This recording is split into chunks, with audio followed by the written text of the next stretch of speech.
Om Vakradunda Mahakaya Mahakaya Surya Koti Samaprabha Koti Nirvignam Kurame Deva Sarvakaryeshu Sarvada Saraswati Namastabhyam Namastuभ्यं Varade वरदे Kamarupini कामरूपिणि Vidyarambham विद्यारम्भं करिष्यामि Karishyami Siddhir Bhavatu Me सिद्धिर्भवतु मे Sada सदा Gurur Brahma गुरुर्ब्रह्मा Gurur Vishnu गुरुर्विष्णुः Gurur Devo गुरुर्देवो Maheshwaraha महेश्वरः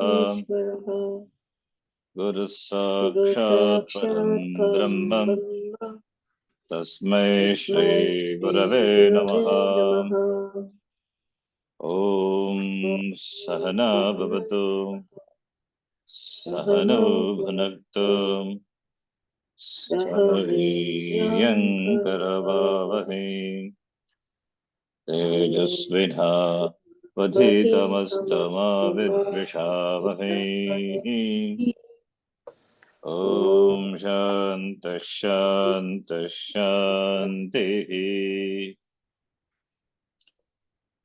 Om Shri Paramatmane Namaha ॐ श्री परमात्मने नमः Ata Chaturthodhyayah अथ चतुर्थोऽध्यायः Shri Bhagavanuvacha श्रीभगवानुवाच Imam Vivasvate Yogam इमं विवस्वते योगं Proktavanaham Avyayam प्रोक्तवानहमव्ययम् Vivasvan Manave Praha विवस्वान्मनवे प्राह Manorakshvakave Bravit मनुरिक्ष्वाकमिदे ब्रवीत् Evam Parampara Praptam एवं परम्परा प्राप्तम् Imam Rajarshayo Viduhu इमं राजर्षयो विदुः Sakale Neha Mahata सकाले नेह महता Yogo Nashtaf Parantapa. योगो नष्टः परं तप. This chapter begins with the Vidya Stuti by mentioning the Sampradaya, the teachers in this Sampradaya, and the teachers are all Rajarshi. Bhagavan taught this to Vivasvan to Manu, Manu to Ikshvaku. This knowledge was transferred down the line through the Kshatriya Parampara. Here Kshatriya Parampara is mentioned in the Gita. In some other place, Brahmana Parampara. So the knowledge is transferred. So that Vidya, that is a Sampradaya. And that knowledge, for a period of time, it is Nashtaha Abhavat, declined, not completely disappeared, declined the world.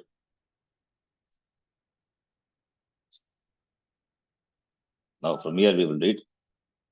So it did not go away, cannot go away. Nashtaha Abhavat, meaning the people were not interested in Moksha Purushartha. They were more interested in Kama and Artha. So materialistic. They are interested in the immediate pleasures which are gainable in the world. So therefore, this moksha, this Atmagyanam is seldom give attention among the majority of the people. Their There are always people who pursue the Jnanam, and therefore the tradition and the Shastras are all preserved. It's in one form or the other, it is preserved. And when it comes to Atma Jnanam, it cannot go away because it is Atma, it is oneself. So therefore, self-knowledge doesn't go away. Its intensity or the commitment to follow, pursue by majority of the people,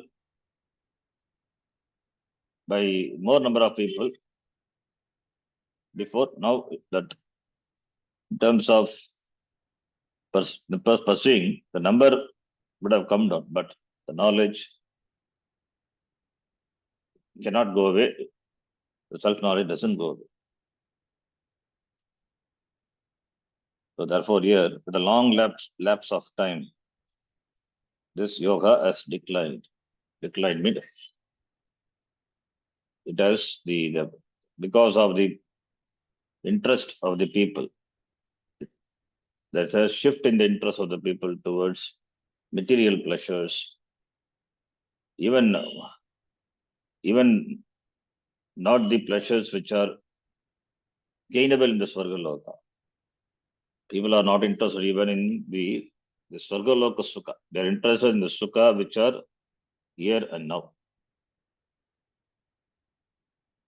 Therefore, the interest in the pursuit of Jnanam has declined. Therefore, the yoga has disappeared as though yoga has lost among the majority of the people, but not completely lost. And the reason for this yoga cannot be lost is because it is knowledge of oneself. So how can it go away? That's the idea. Self-knowledge doesn't go away. What kind of yoga is it? This yoga, this knowledge is avyaya yoga.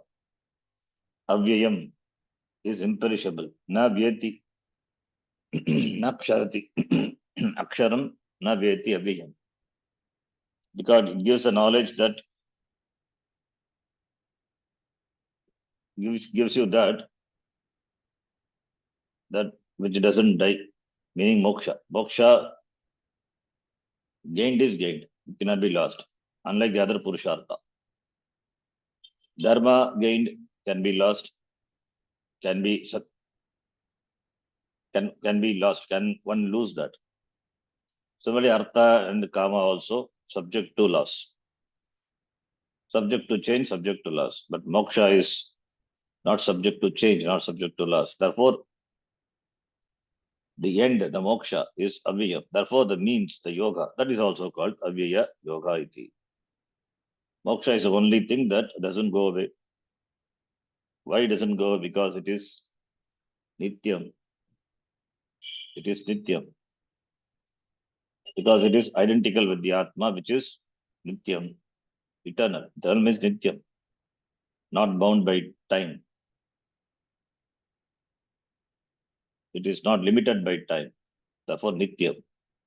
Limited by time, not limited by time, limited by space also. Therefore, nityam.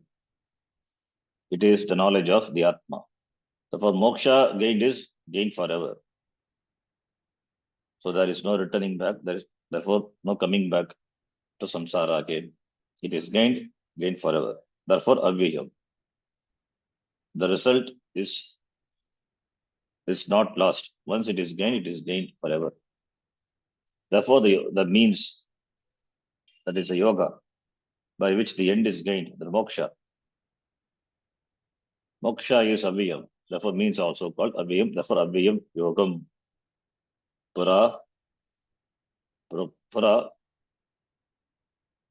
that is agam, this yogam, avyayam yogam, vivasvan manave praha iti. Bhagavan says. In his commentary on this shloka, Shankaracharya says that this moksha, the result of this yoga, it is in the form of clear vision of the Atma, samyak darshanam. Samyak darshana or nishta, for which there is no death, vyaya at all. Vyaya is change. The ultimate change is death. When death is not there, no other change possible. Once the knowledge is gained, it is gained. This moksha is not something from which you can come back. Abrahma Bhavana Loka, Punaravartino Vina. Up to Brahma, Abrahma Loka, up to the Loka before Brahma, one can, not one can, one comes back. The 8th chapter shloka is we will see. Abrahma Bhavana Loka. That is up to the Brahma, the Loka of Brahmaji. That Lokas, the world which are attainable by the Jivas, they are subject to return. The Jivas having gone there, they come back. Excluding Brahma Loka, because they have gone to Brahma Loka, receiving Upadesha from Brahmaji, they get moksha, that is called Krama Mukti. So all the other lokas down below, having gained that, people come back, Jivas come back. This moksha is something gaining which you cannot come back, because it is not a loka. It is oneself. It is not bound by time and space. Therefore, there is no loka, there is no locus or space, a location where it is available. It is oneself. Therefore, this moksha is not something from which you come back, like the experience of nirvikalpa samadhi. Because with this knowledge, jivatvam, the status of being a jiva, the notion of being a jiva, the limited individual, is destroyed. Jivatvam is mithya. So jnanam destroys mithya, jnanam, jivatvam. Jiva is not mithya, jivatvam is mithya. Jiva is Ishvara. The content of jiva is the content of Ishvara. But jivatvam, the jivatvam is mithya. This knowledge destroys the jivatvam. So therefore, jivatvam is ajnanam. Therefore, the notion of being a limited individual is destroyed by this knowledge. Once ajnanam goes away, any ajnana for that matter, once it goes away for all.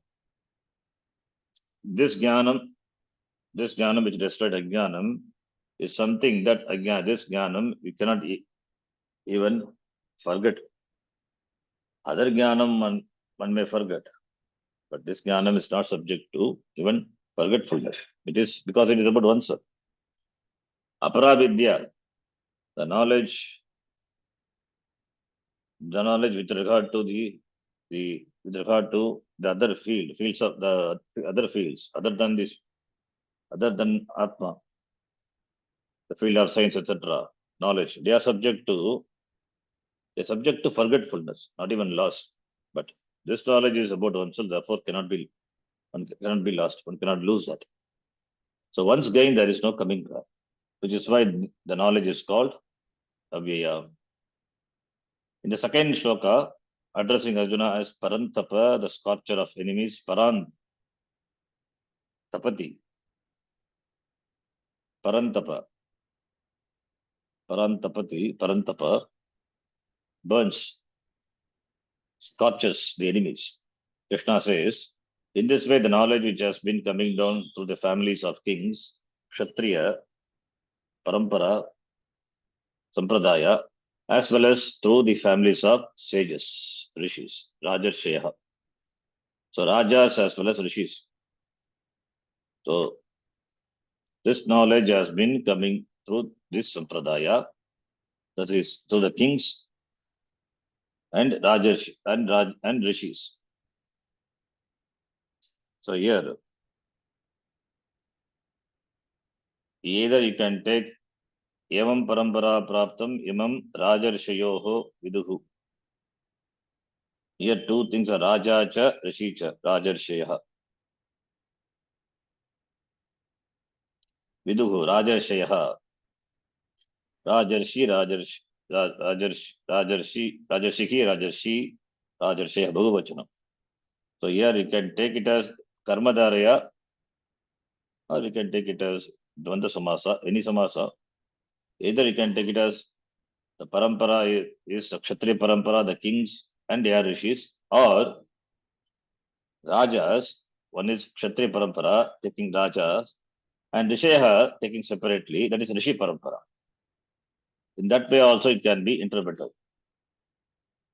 So in both ways it's possible. Therefore, Rishi Parampara or Brahmana Parampara, other one is Kshatriya Parampara, that is the Parampara, the lineage of kings.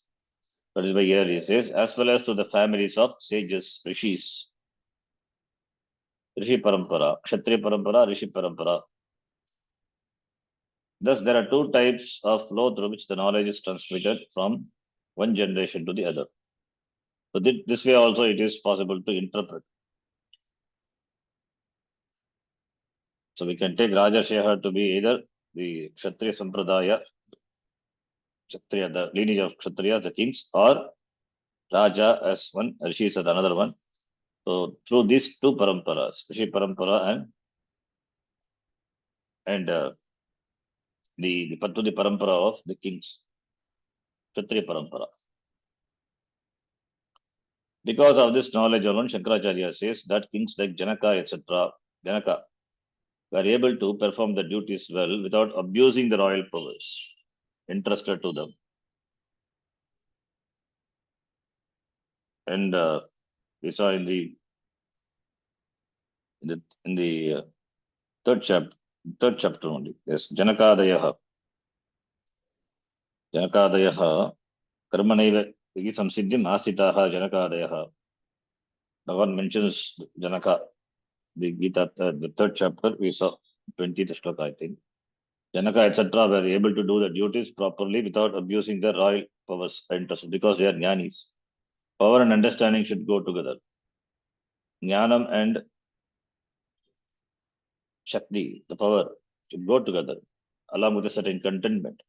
The more the powerful a person is, the more informed he or she should be. Otherwise, problem. Otherwise, those who come within his or her realm have had it. Thus, this knowledge was introduced, was given by Ishvara to give the kings the strength. Bala Adhanaya, Bhashakara says in the Bhashya, Bala Adhanaya, the strength required to rule the Praja, to rule the kingdom, needed to rule the world properly. The knowledge Bhagavan gave to kings so that they will be able to rule the king properly. There being no greater than strength than the Atma Bala, Jnana Bala, that is the strength of understanding of oneself. With that, a king would be able to rule the kingdom without partiality. Not only the heads of royal families had this knowledge and passed it down from father to son, but also the sages, Vishayahapi, living in the forest, also had it. They taught it to their students, who in turn taught it to their students through the generations. Krishna could see the wonder in Arjuna's eyes as he was unfolding this knowledge to him. It was as though Arjuna was asking, how is that I did not know this before? Why did I not receive this knowledge while I was growing up? I was taught archery. I was taught what is right and wrong, but this I was not. Why? When a person hears this knowledge for the first time, he or she often expresses the same wonder. How could I have missed something so obvious? It is obvious, but how could I miss? Means the person has not gained maturity, or the time has not come. Time has not come to. Time has not come to appreciate even this knowledge is there. So everything is a matter of time. The time has to come. Means karma. So now he got the chance. So now he came up with this. Now he got the opportunity to know from the Lord. Therefore, there was curiosity. There was some surprise surprise in Arjuna. He expressed it. How could I miss something so obvious? Yeah, it is obvious, but how many people perceive?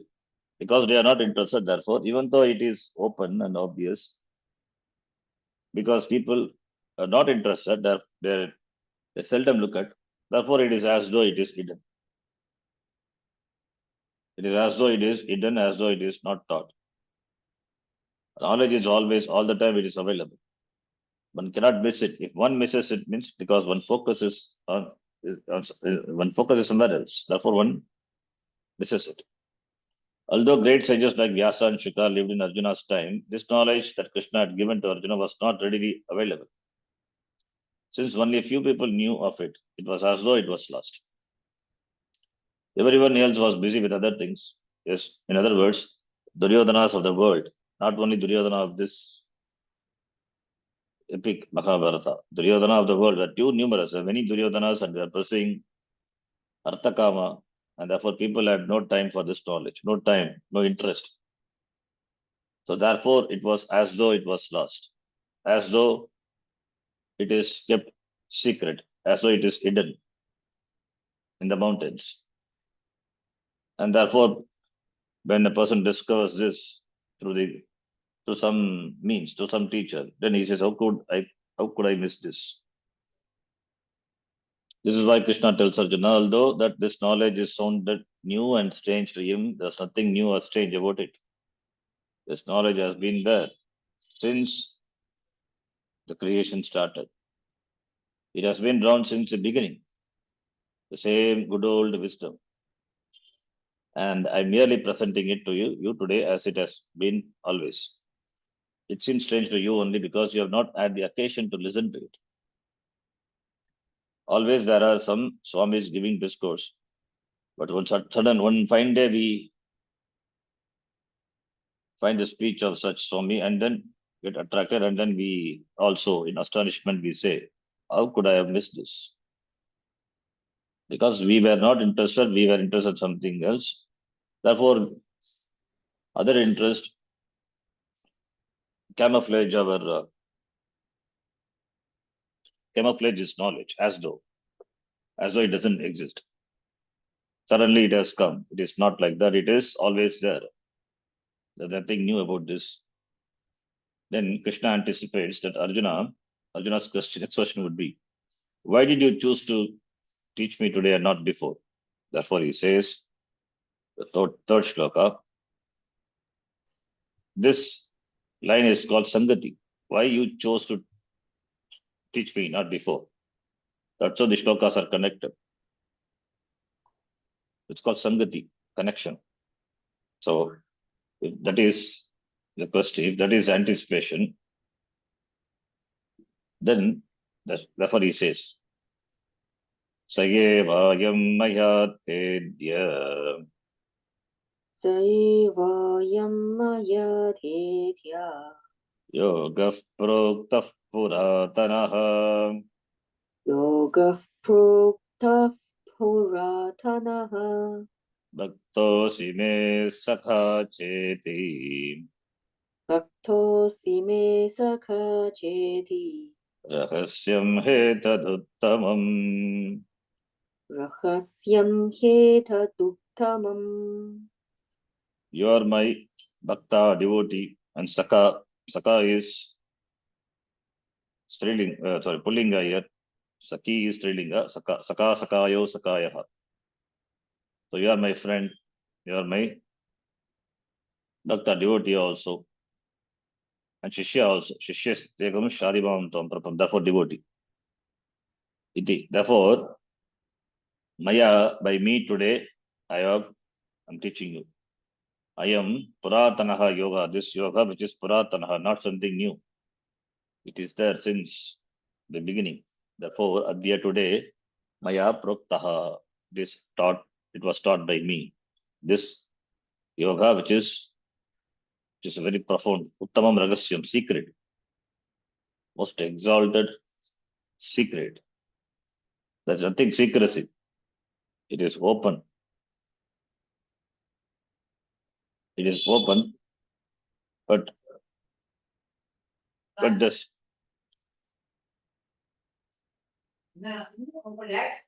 Yes. It is Uttamam, it is secret, and this profound secret, because the knowledge is profound, therefore this secret also is a profound one. There is no secrecy here. To the unprepared, even this knowledge is taught, it will continue to be gugyam, continue to be secret. Therefore, secret. Therefore, it is not something which is which is kept away from the people, kept from access. It is open, always available. Today, that same ancient yoga has been told to you by me because you are my devotee and my friend. This is indeed a profound secret. This is a secret. This knowledge is a secret. So that secret I reveal to you. And also it is secret because it should not be given to anyone. Na prashtaha kasyachit bruyat. Unless it is asked, it should not be taught. In that way also it is a secret. So the vision of the Veda is that you are Param Brahma and you are the cause of the whole creation. Jagat Karanam Brahma Tat Tvam Asi. You are not a created being. Because all of this is also said in the Gita. Therefore, Gita is said to be Veda Sara. Veda Sara, Vedanta Sara, essence of the Veda. Gaining this knowledge is the sole destiny of human life. What destiny is Purushartha? What is the Purushartha? Even though there are other Purushartha, Dharmatakam Purushartha, in fact, this is the Purushartha. In fact, this is the Purushartha. This is a Purushartha every human being wants to gain directly or indirectly. Other Purushartha are the indirect means. That's why this Artha, Kama Purushartha, they are Sadhana Purushartha, and Dharma and Moksha is Sadhya Purushartha. Artha and Kama supposed to bring a person to either to Dharma and then to Moksha. Finally, Moksha only. So therefore, this knowledge is the ultimate goal of human beings. To discover this knowledge is the goal. That itself takes janmas. And when gets this knowledge, and after that gaining nishta in this, that again it takes many janmas, gaining chitta shuddhi, etc. Therefore, that is the the marga, that is the life, that once this pursuit of knowledge starts, it takes either many janmas or the person is prepared in this janma itself, it gets moksha. Knowledge gives moksha. Knowledge is moksha. But antakarna shuddhi, that takes time.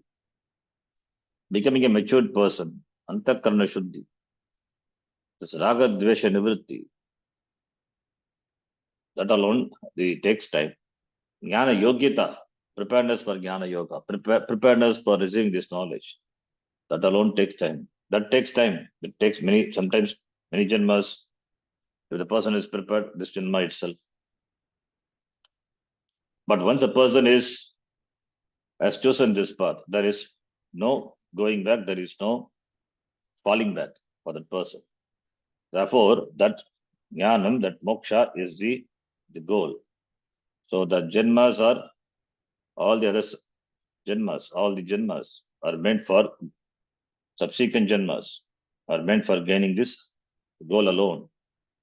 A mumukshu, if he is not able to gain moksha in this janma, he continues his journey in the next janma, where he left in this janma, and continues. If he is not able to make in the next janma, again the janma after next, he continues to pursue.